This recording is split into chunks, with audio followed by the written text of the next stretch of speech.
전도서 7장 19절부터 29절 말씀, 구약성경 955쪽입니다. 다 찾은 줄 믿고 우리 함께 봉독하겠습니다. 지혜가 지혜자를 성읍 가운데 있는 10명의 권력자들보다 더 능력이 있게 하느니라. 선을 행하고 전혀 죄를 범하지 아니하는 의인은 세상에 없기 때문이로다. 또한 사람들이 하는 모든 말에 내 마음을 두지 말라.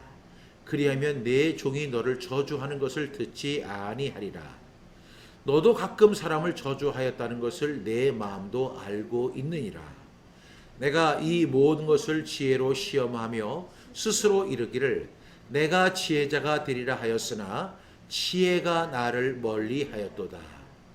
이미 있는 것은 멀고 또 깊고 깊도다. 누가 능히 통달하랴. 내가 돌이켜 전심으로 지혜와 명철을 살피고 연구하여 악한 것이 얼마나 어리석은 것이요 어리석은 것이 얼마나 미친 것인 줄을 알고자 하였더니 마음은 올무와 금을 갖고 손은 포승 같은 여인은 사망보다 더 쓰다는 사실을 내가 알아내었도다. 그러므로 하나님을 기쁘게 하는 자는 그 여인을 피하려니와 죄인은 그 여인에게 붙잡히리로다. 전도자가 이르되 보라 내가 낱낱이 살펴 그 이치를 연구하여 이것을 깨달았노라. 내 마음이 계속 찾아보았으나 아직도 찾지 못한 것이 이것이라. 1000사람 가운데서 한 사람을 내가 찾았으나 이 모든 사람들 중에서 여자는 한 사람도 찾지 못하였느니라. 내가 깨달은 것은 오직 이것이라. 곧 하나님은 사람을 정직하게 지으셨으나 사람이 많은 꾀들을 낸 것이니라. 아멘. 하나님 아버지, 오늘도 우리에게 전도서를 통해서 귀한 말씀 주심에 진심으로 감사합니다. 오늘도 이 말씀을 우리가 듣고 하나님의 음성을 듣게 하여 주시옵소서. 사람의 말이 아닌 하나님의 말씀, 우리 세미한 하나님의 음성 앞에 귀를 기울이는 우리 모두가 되게 해 주시고 인생의 지혜, 인생이 무엇이며 우리가 어떻게 살아야 하며 무엇을 인정하며 그리고 하나님을 기쁘시게 하는 것이 무엇인가를 분명히 알고 행하는 우리 모두가 되게 하여 주시옵소서. 성령께서 깨달음을 허락해 주시기를 간절히 사모하며 예수님의 이름으로 기도드립니다. 아멘. 오늘 제목은 어떻게 사는 것이 지혜인가 라는 제목으로 함께 하나님의 말씀을 나누려고 합니다. 본문은 전도서 7장 19절부터 29절의 말씀을 우리가 한 목소리로 함께 봉독했습니다. 여러분, 어떻게 사는 것이 지혜일까요? 어떻게 사는 것이 지혜일까요? 저는 이 전도서를 강의하면서 전도서 1장부터 12장까지를 여러 차례를 읽어보면서 전도자가 전도서를 통해서 오늘 우리에게, 오늘을 사는 저와 여러분에게 무슨 말을 하려고 하는 것인가, 이 말씀을 통해서 하나님은 어떻게 말씀하고 계시는가에 대해서 저는 집중하면서 반복해서 읽어보고 있습니다. 그랬는데 제가 이 전도서를 쭉 읽다 보니까 전도서에는 여러 말씀들이 많이 있지만 전도서를 세 가지로 이해할 수가 있었습니다. 전도서를 간통하는 세 가지 단어가 있는데요. 첫 번째가 뭐냐면 죽음이라는 것이죠. 여러분, 우리가 이 전도서를 읽다 보면 죽음이라는 것을 우리가 죽음의 의미를 찾아볼 수가 있습니다. 두 번째는 뭐냐면 기쁨입니다. 이 전도서를 간통하는 두 번째 단어가 뭐냐면 기쁨이에요. 아니, 죽음이 나왔는데 웬 갑자기 기쁨이야? 이렇게 반문하실 분이 있을 수 있습니다. 그리고 세 번째는 뭐냐면 창조주입니다. 창조주. 그래서 이 전도서 12장에 보면 12장 1절에 보니까 너는 청년의 때 너의 창조주를 기억하라. 나는 아무 낙이 없다고 할 해가 가깝기 전에, 그러면서 너는 창조주를 기억하라, 이렇게 이야기를 합니다. 그리고 나서 이제 마지막에 이제 전도자가 이렇게 이야기하죠. 13절에서 일의 결국을 다 들었으니 하나님을 경외하고 그의 명령들을 지킬지어다. 이것이 모든 사람의 본분이니라, 이렇게 이야기합니다. 여러분, 그러니까 이 전도서를 통해서 우리가 여러 말씀들이 주어지지만 이 전도서를 간통시키는 중요한 세 단어가 있는데 죽음이라고 하는 단어. 여러분 우리는 반드시 죽는다는 사실을 이야기합니다. 우리는 이 세상에 왔다가 반드시 죽음이라고 하는 것을 통해서 다시 영원한 세계로 돌아가게 됩니다. 그 죽음이라는 것이 있고 두 번째는 그러나 이 지상 속에서 우리가 살아가는 동안에 뭘 하라고요? 홀리데이의 인생을 살아라는 거죠. 그래서 우리 인생을 뭐라고 했죠? 워킹 홀리데이. 하나님은 먼저 일하라고 하셨어요. 그렇지만 홀리데이, 기쁨을 누리며 살아라 이렇게 이야기합니다. 세 번째 우리가 꼭 기억해야 할 단어는 뭐니 해도 일의 결국을 다 들었으니 너의 창조주를 기억하라 이렇게 이야기합니다. 그래서 저는 이 전도서를 간통하는 세 단어가 바로 죽음과 기쁨과 창조주입니다. 그런데 이것을 저만 그렇게 이야기한 것이 아니라 오랫동안 전도서를 읽고 그것을 가지고 문학을 만들었던 사람들이 이 전도서를 많이 읽었죠. 그러면서 나왔던 단어가 바로 죽음이라는 단어가 바로 메멘토토리. 이게 뭐예요? 그 다음에 죽음, 그 다음에 기쁨, 카르페디엠, 그 다음에 창조주, 코람데오. 요것을 이야기하는 거예요. 그러니까 여러분 메멘토토리는 어디서 나왔어요? 전도서에서 나온 거예요. 카르페디엠 어디서 나왔어요? 전도서에서 나온 거예요. 그 다음에 코람데오 전도서에서 나온 거예요. 그럼 죽음, 이 메멘토토리가 뭐예요? 이 메멘토토리는 죽음을 기억하라는 거예요. 죽음을 기억하라. 너는 죽는 존재임을 잊지 말아라. 이걸 이야기합니다. 여러분 그 영국의 상류사회가 파티가 일어나면 항상 그들이 이구동성으로 라틴어인데요. 이렇게 이야기하죠. 메멘토토리. 아니 지금 파티가 막 열리는데 아주 기쁨의 순간인데 그때 그 구호자가 이렇게 외칩니다. 메멘토토리. 그게 뭐예요? 죽음을 기억하라. 우리는 죽는 존재이다 하는 것을 이야기해요. 두 번째로 이 전도서를 간통하는 두 번째 단어가 뭐라고 했죠? 바로 카르페디엠. 그 매 순간을 소중하게 살아라. 그리고 그 인생을 즐겁게 살아라. 그래, 카르페디엠이에요. 카르페디엠. 세 번째가 뭘까요? 세 번째는 코람데오. 한번 보세요. 이 사진을 보시면 하나님 앞에서 사는 거예요. 오늘도 이 코람데오에 대한 내용들이 나오고 있어요. 그러니까 이 전도서를 간통하는 첫 번째 단어가 뭐라고 했죠? 죽음을 기억하는 거. 두 번째는 뭐죠? 기쁨. 오늘을 즐기라는 거예요. 세 번째 뭐예요? 코람데오. 어디 앞에서? 하나님 앞에서. 그럼 이 말을 갖다가 다 연결을 시켜보면 이렇죠. 우리는 죽음을 기억해야 합니다. 그러나 그 속에서 우리는 기쁘게 살아야 합니다.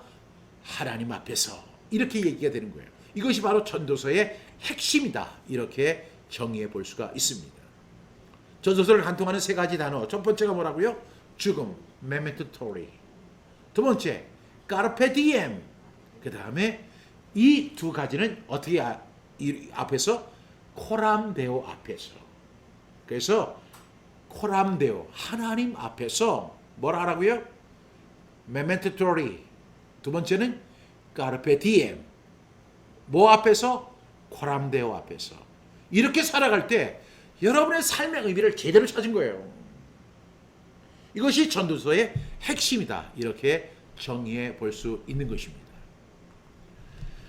전도서는 본문에서 사람은 누구나 인생의 문제를 다 알 수 없고 절대적인 지혜에 도달할 수 없다고 고백하면서 결국에는 극단에는 뭐가 있어요? 극선이 있고 극악이 있는데 이것을 떠나서 창조주 하나님을 기쁘시게 하는 것이 지혜다. 이렇게 저는 오늘 결론부터 이야기를 하는 거예요.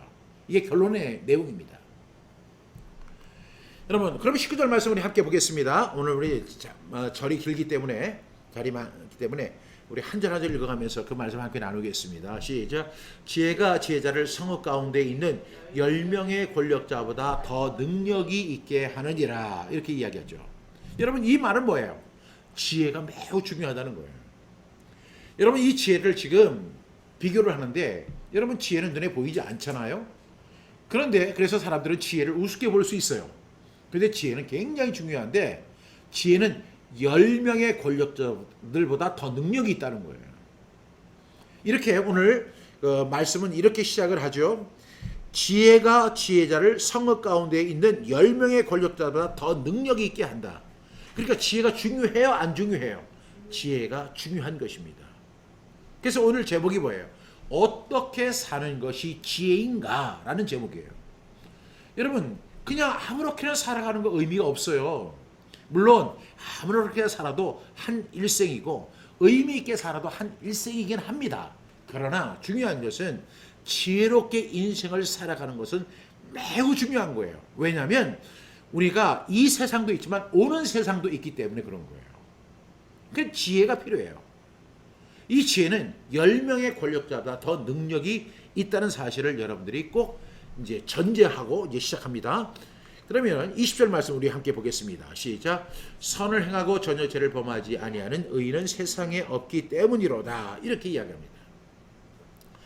여러분 갑자기 지혜가 지혜를 성읍 가운데 있는 10명의 권력자보다 더 능력이 있게 한다. 이렇게 이야기를 해놓고 나서 갑자기 선을 행하고 전혀 죄를 범하지 아니하는 의인은 세상에 없기 때문이로다. 이렇게 이야기합니다. 상관관계가 있다는 거죠. 왜냐하면 우리가 지난 말씀에 보니까 지나치게 악인도 되지 말고 지나치게 우매한 자가 되지 말고 어찌하여 기한 전에 죽으려 하느냐. 또 그 전에는 뭐라고 했어요? 지나치게 의인도 되지 말고 지나치게 지혜자도 되지 말라. 어찌하여 스스로 패망하게 되겠느냐. 이렇게 말씀했거든요. 극선주의자도 되지 말아라. 극악주의자도 되지 말아라. 이렇게 이야기를 합니다. 그러면 마치 우리가 이 이야기를 들으면 이 세상에는 의인이 있구나라고 생각을 할 수 있죠. 그런데 그 3절 후에 이 전도자는 이래 선을 행하고 전혀 죄를 범하지 아니하는 의인은 세상에 없기 때문이로다. 그 없다. 그 이유를 이야기하면서 19절로 가는 거예요. 지혜가 지혜자를 성읍 가운데 있는 10명의 능력자보다 권력자들보다 더 능력이 있게 한다. 왜? 지혜가 그렇게 중요하다는 거예요. 세상에는 의인이 없기 때문에. 의인은 뭐예요? 지혜로 살아가는 사람들이 의인이에요. 근데 선을 행하고 전혀 죄를 범하지 않은 의인은 세상에 없기 때문이래. 우리가 뭐가 필요하다는 거죠? 지혜가 필요한 것이다 라고 이야기를 하는 것입니다. 근데 여러분 그러면서 이 지혜자가 어떻게 이야기를 하냐면 지혜는 한계가 있는 거야. 우리가 나 지혜로워 이렇게 하는 순간에 우리는 교만함의 함정에 빠지고 그리고 동시에 다른 사람을 판단하는 모습을 보이게 된다. 이렇게 이야기합니다. 그래서 지난 말씀의 18절에 보니까 너는 이것도 잡으며 저것 에서도 내 손을 놓지 아니하는 것이 좋으니 하나님을 경외하는 자는 이 모든 일에서 벗어날 것이 비로다 라고 이야기하는 거예요. 여러분 많은 사람들이 이제 지혜가 있다고 이렇게 생각을 하는 사람들이 있어요. 나는 지혜자야. 나는 지혜가 많아. 나는 많은 지식을 가졌어. 그런데 그 순간에 그 사람은 깊은 함정에 빠져요. 그게 뭐냐면 교만의 함정입니다. 아니 목사님 어떻게 그렇게 얘기하세요? 지혜 있다고 얘기하는 것이 무슨 교만입니까? 이렇게 이야기할 수 있죠. 그러면 오늘 얘기를 끝까지 들어보세요. 이 전도자가 지혜자가 지금 무엇을 얘기하는지를 잘 들어보세요. 또 우리가 지혜가 있다고 하면 또 문제가 생기는 그 또 하나의 문제, 또 다른 양상은 뭐냐면 다른 사람을 판단한다는 거예요. 야, 너는 왜 이렇게 지혜가 없어? 너는 왜 그 정도야? 이렇게 판단하는 것이 있다는 거예요. 지혜는 한계가 있다는 사실을 우리가 기억해야 됩니다. 그런데 가장 큰 문제가 뭐냐면 지혜는 중요하지만 그 사람이 그 지혜를 감당할 자격이 되지 못한다는 거예요. 여러분 하나님의 지혜가 있습니다. 그리고 어떤 사람은 이 A라는 사람은 B라는 사람보다 더 지혜로울 수가 있어요. 그러면 이 A라는 사람은 B라는 사람보다 더 지혜롭지만 이 사람의 지혜는 완벽한 지혜인가 하는 거예요. 아닙니다. 이 사람의 지혜도 그냥 이 사람보다 나을 정도의 지혜지 이 사람의 지혜도 부족한 지혜입니다. 아무것도 알지 못하는 지혜예요. 사람은 지혜를 감당할 만한 능력이 없어요. 누가 그렇습니까? 바로 제가 그런 거예요. 심지어는요, 오늘 이 말씀을 하고 있는 전도자 자신도 이렇게 이야기를 하고 있다는 사실입니다. 21절 말씀 우리 함께 선포합니다. 시작. 또한 사람들이 하는 모든 말에 내 마음을 두지 말라. 그리하면 내 종이 너를 저주하는 것을 듣지 아니하리라. 여러분, 이제 지혜 중에 하나예요. 이것이 지혜 중에 하나인데, 사람들이 하는 모든 말에 내 마음을 두지 말라는 거예요. 여러분, 이 마음을 지키는 자는 성을 빼앗는 자보다 낫다라고 자문서는 이렇게 이야기하잖아요. 그런데 우리의 마음이 막 흔들릴 때가 언제예요?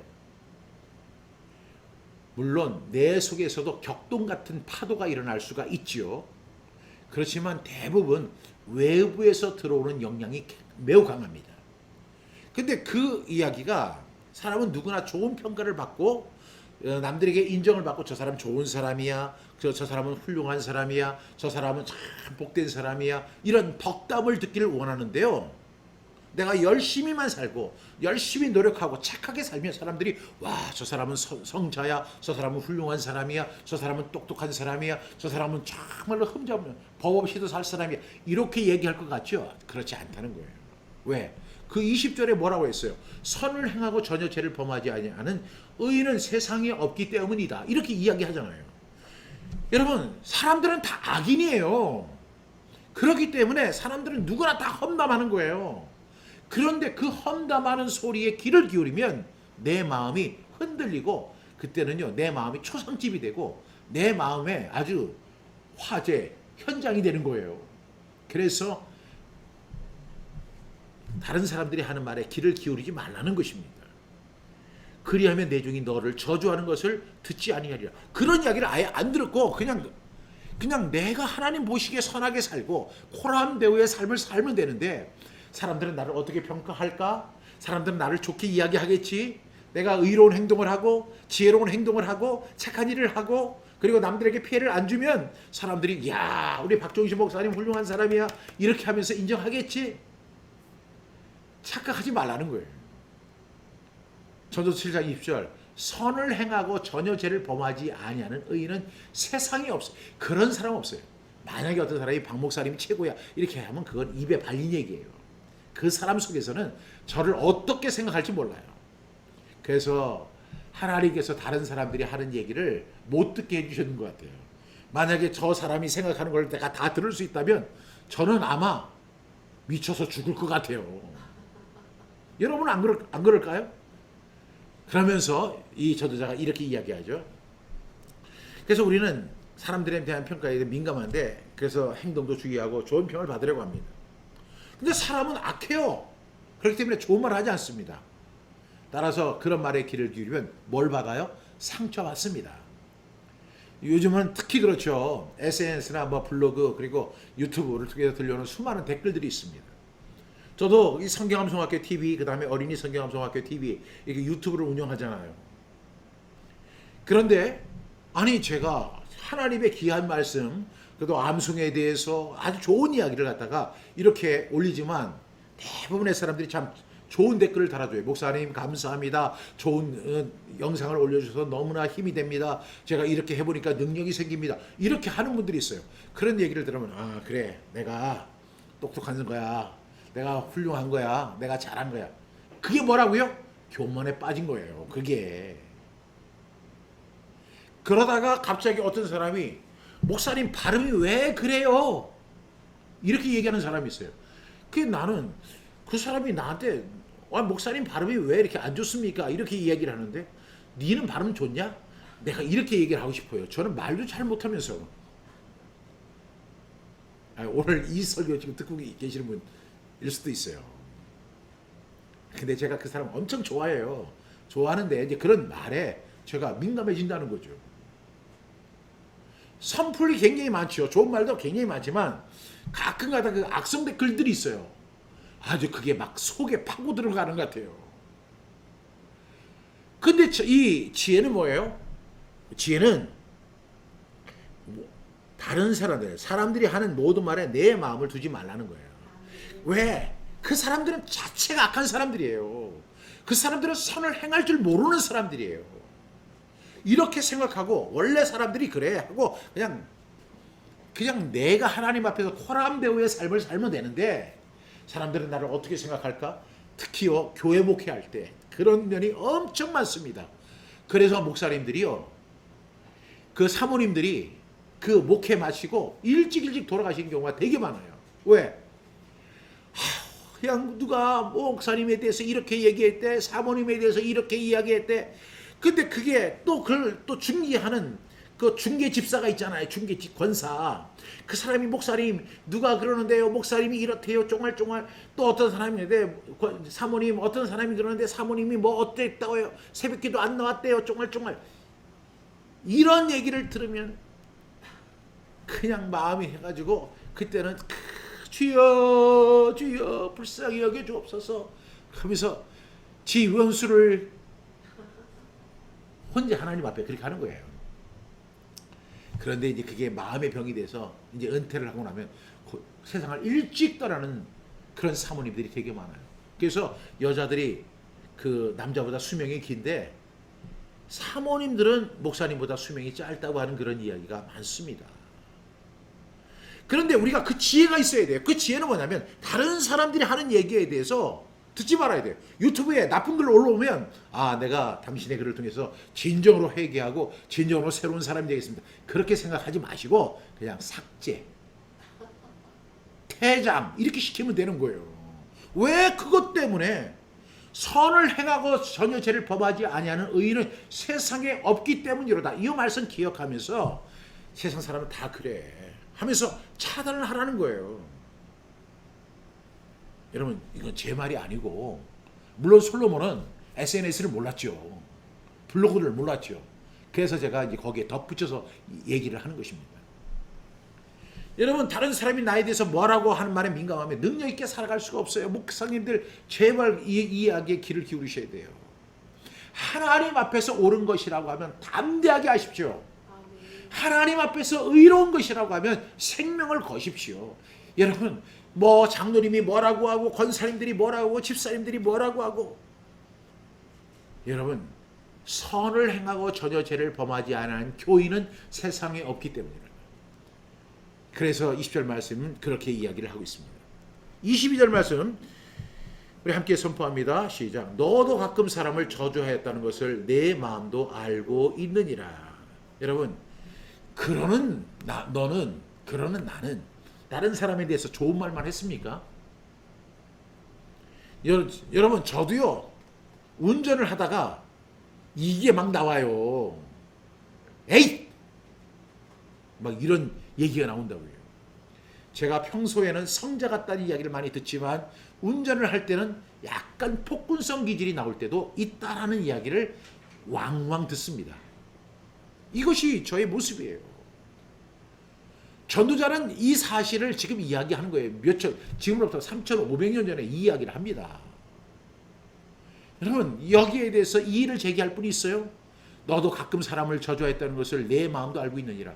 네 마음이 아는 거 자기 마음이 그걸 모를까요? 그러니까 저도 다른 사람에게 나쁜 이야기하고 다른 사람을 저주하고 했는데 다른 사람이 꼭 저에 대해서 칭찬하고 축복만 한다고 그렇게 생각하지 말라는 것입니다. 이것이 지혜라는 거예요. 전도자는 자신의 경험 가운데서 이런 사실을 인정하고 있습니다. 사실 선펄만 쓴 사람은 많지 않죠. 여러분들도 악플을 달아본 경험이 있을 것입니다. 설령 여러분들이 나는 악플 한 번도 써본 적이 없어요. 이렇게 생각할 수는 있어요. 그렇지만 여러분들이 생각할 때 꼭 자판에 글을 쳐야만 그것이 악플이 아니에요. 여러분 마음속에 그 사람에 대해서 정죄하는 마음, 욕하는 마음, 저주하는 마음, 미워하는 마음, 싫어하는 마음이 있었다면 이미 여러분들은 악플을 단 거예요. 우리가 우리의 모습이 이렇다는 사실을 이야기합니다. 그러면서 20절은 선을 행하고 전혀 죄를 범하지 아니하는 의인은 세상에 없기 때문이로다. 이렇게 이야기합니다. 23절로 갑니다. 우리 함께 읽겠습니다. 시작. 내가 이 모든 것을 지혜로 시험하며 스스로 이르기를 내가 지혜자가 되리라 하였으나 지혜가 나를 멀리하였도다. 이렇게 이야기합니다. 여러분 이제 전도자가 지혜를 찾고 그것으로 지혜자가 되었다고 하는데 문제는 지혜가 길을 떠났다는 거예요. 생각만큼 지혜를 얻기가 힘들다는 것을 의미하는 말이기도 합니다. 그러나 여러분, 우리가 이 솔로몬을 가리켜 전도자 또는 지혜자라고 이야기합니다. 솔로몬은 하나님 앞에 지혜를 구해서 하나님께서 그에게 엄청난 지혜를 주셨습니다. 그런데요, 이제 전도자가 내가 지혜로 시험하며 스스로 이길 내가 지혜자가 되리라 하였으나 가만히 보니까 지혜가 나를 멀리한다는 것입니다. 그렇게 지혜를 얻는 것이 쉽지 않다는 것입니다. 그리고 여러분, 내가 알고 있는 지혜가 분명히 있어요. 근데 그 지혜는 수억만의 지혜 가운데 극히 일부분이라는 거예요. 여러분 똑똑하세요? 여러분 똑똑하다고 하지만 여러분 똑똑하지 않다는 거예요. 24절 말씀 우리 함께 읽겠습니다. 시작. 입이 있는 것은 또 멀고 또 깊고 깊도다. 누가 능히 통달하랴. 여러분, 우리가 24절 말씀을 제가 공동번역 23절 24절을 우리 같이 나눠봤어요. 한번 같이 읽어볼까요? 시작. 나는 지혜를 다 짜내어 이 모든 것을 알아보려고 했다. 나는 스스로 지혜 있는 자이거니 생각했는데 어림도 없었다. 24절. 나로서는 세상 만사 알 길이 없었다. 깊고 또 깊은 그것을 그 누가 알겠느냐. 여러분, 이것이 솔로몬의 진정한 고백이에요. 모든 지혜를 다 짜내서 세상을 갖다 관찰하고 연구하고 살펴보려고 했습니다. 그래서 나는 지혜 있는 사람이야 라고 생각을 했는데 어림 반푼어치도 없더라는 거예요. 결론이 뭐예요? 나로서는 세상만사 알 길이 없다는 거예요. 여러분, 이 세상 솔로몬이 그렇게 지혜가 탁월하고 정치, 경제, 사회, 문화, 동물, 심지어는 그 나무, 자연까지도 아주 통달한 사람이라고 생각했지만 솔로몬이 아는 지혜는 아주 극히 극소수였어요. 고백합니다. 나로서는 세상만사 알 길이 없었다. 깊고 또 깊은 것을 그 누가 알겠느냐는 거예요. 하나님의 그 깊은 지혜, 그 깊고 또 깊은 그 하나님의 지혜를 우리의 어떤 얕은 사람들이 감히 그것을 알 수나 있겠는가 하는 거예요. 여러분, 여기서 계속 반전이 이루어지죠. 지혜가 중요하다 이렇게 이야기하다가 지혜가 나를 멀리한다라고 이야기하다가 나는 지혜조차 알 수도 없는 사람이다 이렇게 고백하는 솔로몬의 모습을 볼 수가 있습니다. 정말로 전도자는 삶을 연구하며 지혜롭게 사는 것을 연구했지만 그렇게 노력하고 살피고 또 살피고 그렇게 한 결과 오히려 자신이 아는 것이 하나도 없다는 사실을 고백하게 된다는 거예요. 이게 지혜예요. 전도자는 물론이고 나도 아는 것이 하나도 없습니다. 사람들이 그 사람 박사야. 저도 박사과정을 해가지고 박사를 했으니까 박사야. 그럼 박사라고 하면 마치 만물 박사처럼 다 아는 것처럼 생각합니다. 그럼 박사학위 받은 사람은 굉장히 똑똑하고 지혜가 많고 그리고 모든 것에 뛰어난 사람이라고 생각하지만 여러분, 박사, 석사 하는 사람들이 그 분야의 먼지 같은 한 부분만 보는 거지 그 깊고 그 깊은 하나님의 지혜에 통달할 수가 없어요. 우리가 헤아릴 수가 없는 거예요. 여러분, 박사 학위를 받은 것이 잘못되다는 거 아닙니다. 그것이 부족하다는 것이 아닙니다.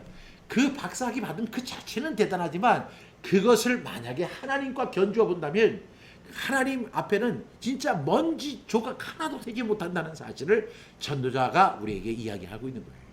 석사 아니라 박사를 100개를 받고 1000개를 받아도 우리는요 하나님 앞에서 아는 것이 하나도 없는 존재라는 사실을 우리가 고백해야 한다는 것입니다. 좀 마음이 무겁죠? 그런데 여러분, 오늘 제가 처음에 시작할 때 전도서를 간통하는 3개의 단어가 있다고 했잖아요. 첫 번째 단어가 뭐예요? 죽음, 메멘토리. 그 다음에 뭐예요? 기쁨, 뭐죠? 까르페디엠. 그 다음에 뭐예요? 코람데오. 이제 코람데오로 들어갑니다. 우리는 지혜의 한계, 지식의 한계를 고백해야 합니다. 25절 말씀 우리 함께 선포합니다. 내가 돌이켜 전심으로 지혜와 명철을 살피고 연구하여 악한 것이 얼마나 어리석은 것이요 어리석은 것이 얼마나 미친 것인 줄을 알고자 하였더니. 공동번역 이렇게 이야기합니다. 나는 지혜롭게 계획을 세우고 산다는 것이 어떤 것인지 더듬어 찾아 알아보려고 거듭 애써 보았다. 그래서 악하게 사는 것은 어리석은 짓이요 어리석음은 곧 얼빠진 노릇임을 깨달았다는 거예요. 악한 일은 여러분 지금 우리가 세 단어를 제가 얘기했죠. 첫 번째가 죽음입니다. 두 번째가 뭐죠? 기쁨입니다. 그런데 이 가정 속에서 악하게 살지 말라는 거예요. 절대 악하게 살지 말라. 이것은 어리석은 일이고 그것은 결국은 자기 함정을 파는 것이다. 여인의 유혹에 빠져드는 것이다 라고 이야기를 합니다. 26절 말씀 우리 함께 선포합니다. 시작. 마음은 올무와 금을 갖고 손은 포승 같은 여인은 사망보다 더 쓰다는 사실을 내가 알아내었도다. 그러므로 하나님을 기쁘게 하는 자는 그 여인을 피하려니와 죄는 그 여인에게 붙잡히리로다. 여러분 여기서 바로 코람 배우가 나오는 거예요. 우리의 마음은 뭐와 같다고요? 올무와 금을 같다는 거예요. 이것을 공동번역은 이렇게 이야기합니다.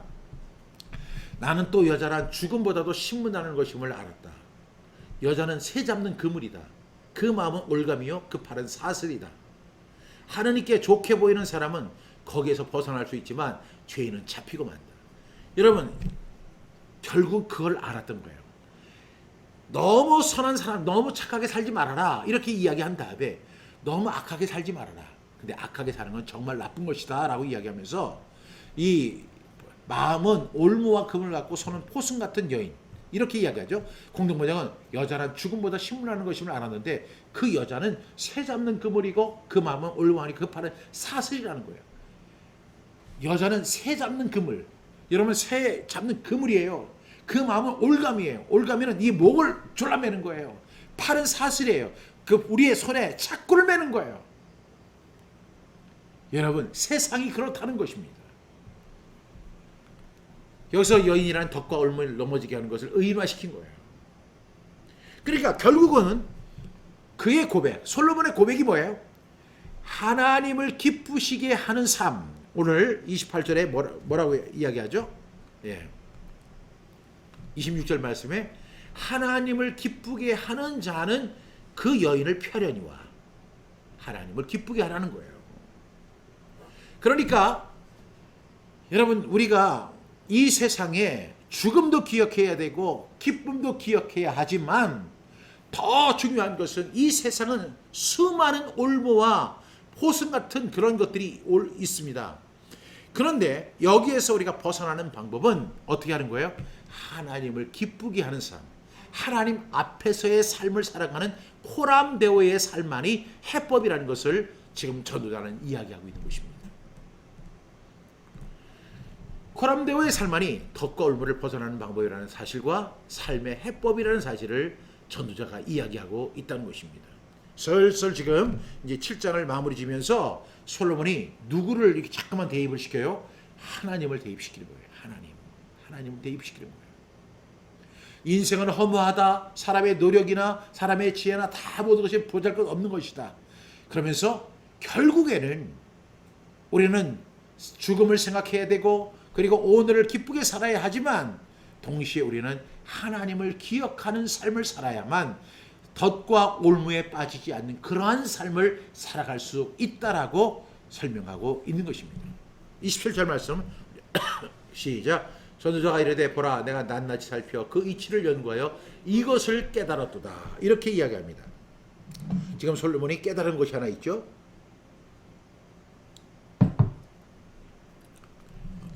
전도자는 인생의 문제를 다 알 수 없고 사람들은 절대적인 그 진리에 도달할 수 없다는 것을 고백하면서 한 가지 분명하게 깨닫는 사실이 뭐냐면 하나님을 기쁘시게 하는 삶이 지혜라는 거예요.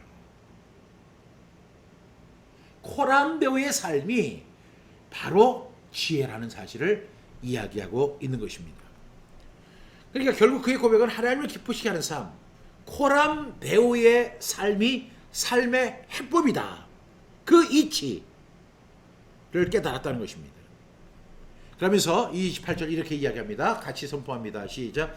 내 마음이 계속 찾아보았으나 아직도 찾지 못한 것이 이것이라.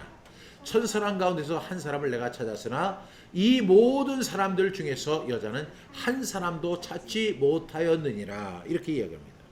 이 말씀이 무슨 뜻일까요? 이 공동번역은 이렇게 이야기합니다. 시작. 아무리 애타게 찾아도 아직 찾지 못했다는 것이 있다.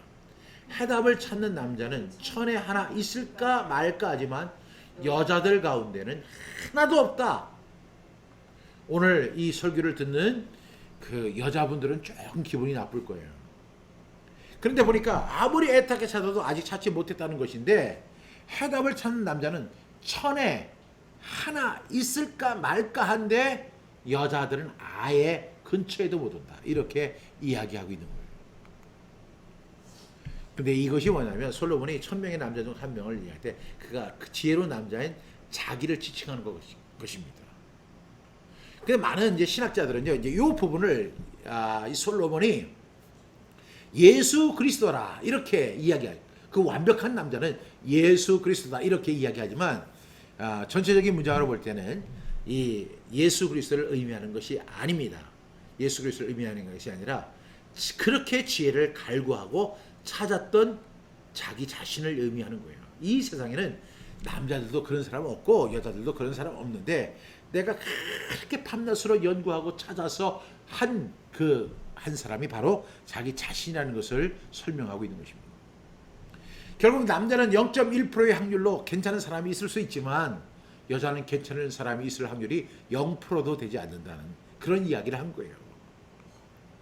29절 말씀 들어갑니다. 시작. 내가 깨달은 것은 오직 이것이라. 곧 하나님은 사람을 정직하게 지으셨으나 사람이 많은 깨들을 낸 것이니라. 이것이 오늘의 결론입니다. 하나님은 우리를 정직하게 지으셨대요. 공동번역에 보니까 그러나 이것 하나만은 깨달았다. 하나님은 사람을 단순하게 만드셨는데 사람들은 공연히 문제를 복잡하게 만든다. 이것이 우리들의 모습이에요. 여러분, 오늘 결론을 냅니다.